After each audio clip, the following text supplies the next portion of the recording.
Bom, pessoal, hoje a gente começa um capítulo novo, né? Mas acaba sendo uma continuação do assunto de equilíbrio químico, porque equilíbrio ácido-base, na verdade, é uma peculiaridade, né? Se a gente pode chamar assim, de equilíbrio químico. Então, é um tratamento especial que a gente dá, né? Um enfoque especial que a gente dá para comportamentos de ácidos e bases. E, claro, para a gente falar desse equilíbrio, a gente precisa fazer uma breve introdução, né, de teorias ácido-base. Então, vocês vão ver que hoje a gente vai fazer uma abordagem mais específica sobre as definições de ácidos e bases, falar um pouco, né, sobre essa questão do equilíbrio e nas próximas aulas a gente vai poder fazer alguns cálculos envolvidos sobre isso e falar de, por exemplo, né, de aplicações específicas como solução tampão, tá? Então, basicamente, quando a gente fala de equilíbrio ácido-base, a gente precisa recordar o que são soluções aquosas. Por quê? Porque os equilíbrios ácido-base vão ocorrer em solução. Tá? A gente vai ter lá, por exemplo, um ácido puro, ou uma base pura, e a gente vai ter a adição desse ácido em água, né? Consequentemente, a gente vai ter aí uma reação em equilíbrio. Então, para a gente relacionar tudo isso às soluções aquosas, é sempre bom a gente fazer recordar alguns aspectos, né? Por exemplo, o que é uma solução? Então a gente vai ter que lembrar sempre que é um sistema, uma mistura, né, homogênea, onde a gente tem a presença de pelo menos um soluto e o solvente, né, e o que diferencia eles é a quantidade. Então o componente em maior quantidade é o solvente e o componente em menor quantidade o soluto, tá? E a gente vai ter que recordar também que quando a gente tem uma solução, a gente pode ter uma condução de eletricidade, tá? E essa condução de eletricidade, ela está condicionada a quê? A existência de íons ou a formação de íons, né? Se a gente resgatar lá, como é que os íons vão se formar em solução, né? A gente tem um aumento da entropia ocasionado pela solvatação. Então, quer dizer, o solvente vai envolver estes íons que estão presentes ali, né, no sólido, por exemplo, no retículo iônico, e vai formar estes íons. Consequentemente, a gente tem então dois tipos, né, de soluções. A solução eletrolítica, que é aquela que forma íons, né, e tem aí a capacidade então de solvatar estes íons, né, o solvente pode solvatar estes íons, e dentro dessa categorização de soluções eletrolíticas, a gente tem duas subcategorizações, de eletrólitos fortes e eletrólitos fracos. O que seriam eletrólitos fortes e eletrólitos fracos? Uh, eletrólitos fortes, em resumo, claro, né, a gente não está ainda entrando em muitos detalhes, mas em resumo, eletrólitos fortes são aqueles onde a gente tem a formação de muitos íons, e eletrólitos fracos são aqueles onde a gente tem uma formação de poucos íons. Tudo isso vai estar diretamente associado à constante de equilíbrio. Né? A gente já comentou lá que quanto maior a constante, existe a maior quantidade de produtos, né, no sistema, e quanto menor a constante, uma menor quantidade de produtos. Então, a gente vai olhar sempre esses produtos como sendo os íons formados. Então, os eletrólitos fortes estão associados a uma grandeza de constantes de equilíbrio e os eletrólitos fracos a outra grandeza de constante de equilíbrio. E a gente tem uma outra categoria que são as soluções não eletrolíticas, ou seja, são aquelas soluções onde não há formação de íons. Né? A gente tem uma possibilidade de misturar, então são sólidos ou líquidos miscíveis, né, naquele solvente, mas a gente não forma íons, então a gente não tem essa solvatação de íons, consequentemente a gente não tem essa possibilidade de conduzir eletricidade, então a gente não tem uma solução eletrolítica, então é uma solução não eletrolítica. E aí, como é que esses íons se formam? Né? A gente precisa recordar também que ocorre através da dissociação. O que é a dissociação? É quando esses íons se afastam, né? Eles se separam. Então, é quando há essa formação dos íons em solução, mas esses íons não iam existir sozinhos, né? Por exemplo, o sódio mais não ia existir sozinho lá no meio aquoso. Ele fica estabilizado porque há um fenômeno de solvatação, então a água fica em volta dele. O cloreto, né, também não ficaria sozinho, ele fica estabilizado pela solvatação lá também da água, né, ficando em volta dele. Vale lembrar que a gente está chamando de solvatação porque não é só a água que faz isso, mas como nós estamos falando de soluções aquosas, essa solvatação pode eventualmente ser chamada de hidratação, tá? Mas a gente tem que cuidar muito com esses conceitos que podem ser necessários, né? Pode ser necessário que a gente os distinga, tá? E aí a gente vai associar tudo isso ao equilíbrio químico. E quando a gente fala de equilíbrio químico, a gente vai lembrar sempre de eletrólitos fracos. Por que para eletrólitos fracos? Lembra que eu falei agora há pouco que eletrólitos fracos formam uma pequena quantidade de íons. Bom, se a substância forma uma pequena quantidade de íons, o que acontece com o restante dela? Permanece na forma neutra, tá? Então, quer dizer, a gente tem, como mostra aí a equação, uma ionização de eletrólitos fracos numa condição de equilíbrio. Uma quantidade se formou ali, por exemplo, né? A gente tem um ácido orgânico, né? Este ácido orgânico, uma quantidade desse ácido se ionizou no ânion e no cátion correspondentes. Uma outra parte permaneceu na forma neutra.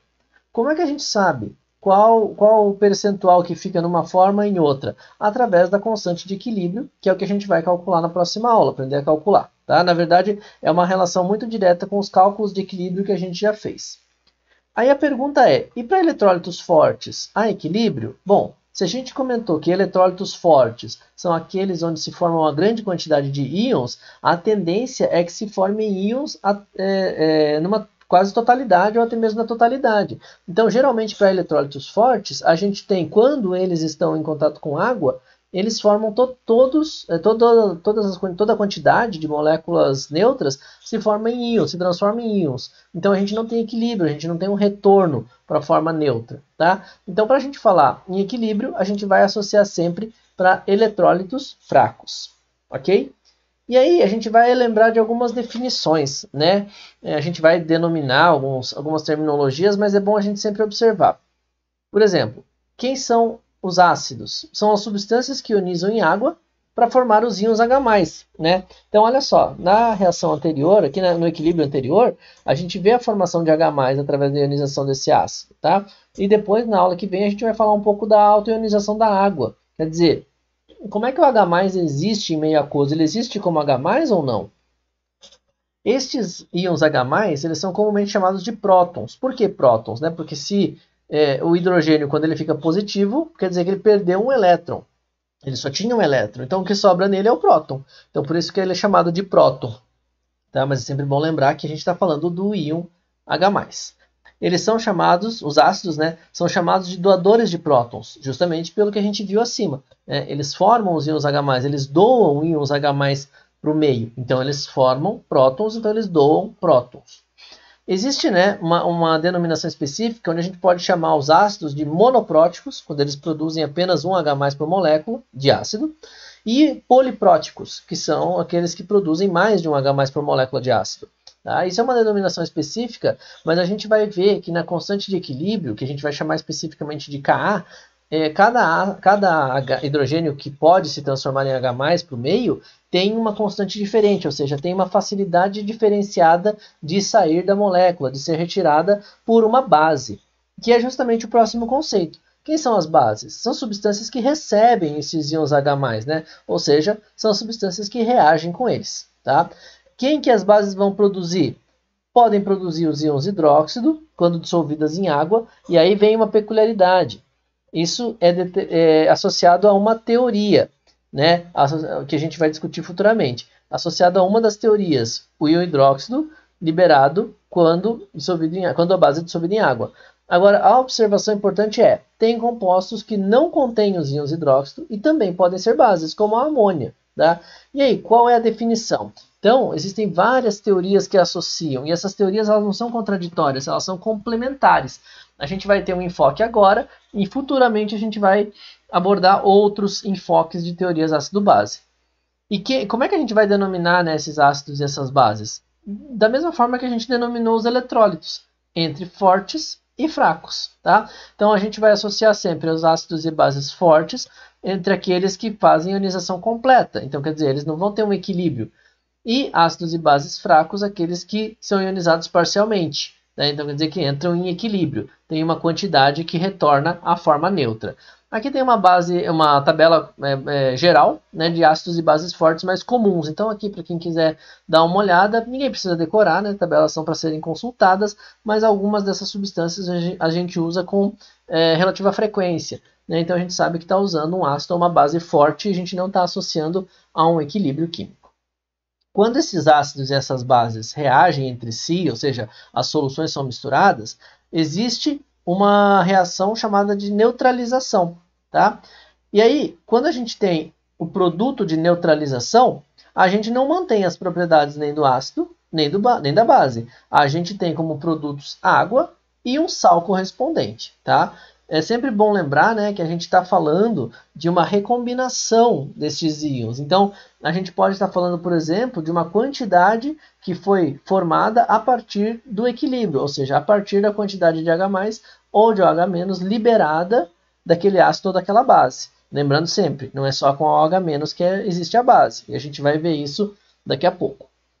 Ácidos e bases, por exemplo, podem ser abordados por uma teoria chamada teoria de Bronsted-Lowry. Tá? O que essa teoria nos diz? Essa teoria, na verdade, contempla a situação que a gente comentou, que a base não necessariamente vai liberar o H-. Tá? Então, ela diz o quê? Que um ácido é uma substância que doa um próton para ela é uma substância que doa um próton para outra substância. Então, beleza. A gente não falou que o ácido, na outra teoria, dizia que ele libera o H+, então aparentemente é correspondente, né, ou algo semelhante. Só que agora a gente vai ver que a base é uma substância que aceita o próton. Então a base não é mais a substância que libera o H-, a base é uma substância que aceita este próton. Tá? Então esta é a teoria, né, que vai contemplar uma grande quantidade de moléculas, né, uma maior quantidade de moléculas, como nos mostra a reação abaixo. O ácido clorídrico reagindo com água, formando o íon Cl-, o íon cloreto, e o H3O+, o íon hidrônio. Tá? Então a gente tem, olha lá, né, bem detalhadamente nas estruturas de Lewis, a gente tem o ácido clorídrico, a água reagindo, e observem que o hidrogênio que sai, né, que é o hidrogênio que vai mostrar para nós quem é o ácido e quem é a base, está em vermelho. Então, o ácido é quem doa o hidrogênio. Quem doou esse hidrogênio vermelho? O HCl, o ácido clorídrico. Quem recebeu esse hidrogênio foi a água. Então, a água que recebe é a base. Observem que os produtos são o cloreto e o íon hidrônio. Mas, neste caso, a gente está observando quem doou e quem recebeu. Ah, mas e o equilíbrio? No equilíbrio, se a gente olhar a reação inversa, existe a possibilidade também de ocorrer a doação e a recepção deste hidrogênio. E aí a gente vai ter o que a gente chama de pares conjugados. Né? A gente tem que o ácido gera como seu correspondente imediato a base conjugada e a base gera como seu correspondente imediato o ácido conjugado. Tá? E é assim que a gente consegue montar o equilíbrio ácido-base. E aí, existe também uma situação onde uma substância ela pode funcionar como um ácido, né, simultaneamente a outra se comportando como uma base. Então, né, como a gente falou ali, no caso, né, do exemplo anterior, o ácido clorídrico e a água. Então, se o ácido clorídrico é um ácido, consequentemente a outra é a base. Né?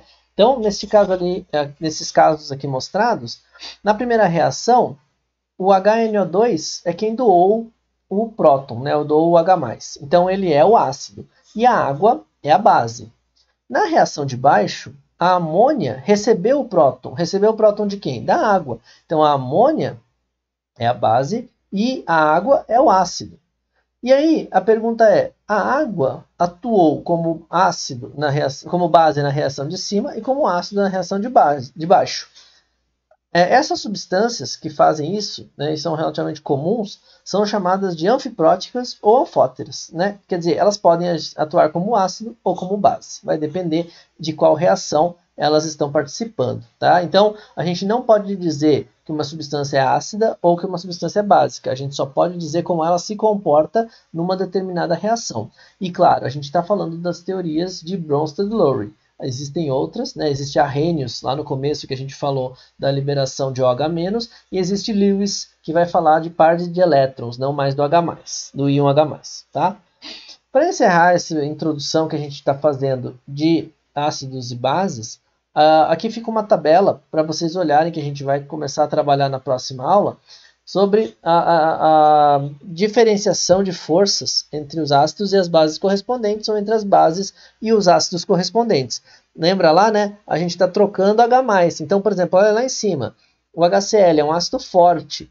O Cl-, ele é uma base insignificante. Tá? Então, quer dizer, quanto mais forte o ácido, mais H+ eu consigo formar. né? Lembra que eu falei lá no começo? Não vai nem ter equilíbrio, né? Então, quer dizer, quanto mais forte é o ácido, mais ele tende a formar a base. Então, essa base ela não vai agir como base, ela não vai querer receber mais o próton, por isso que não vai precisar mais desse equilíbrio.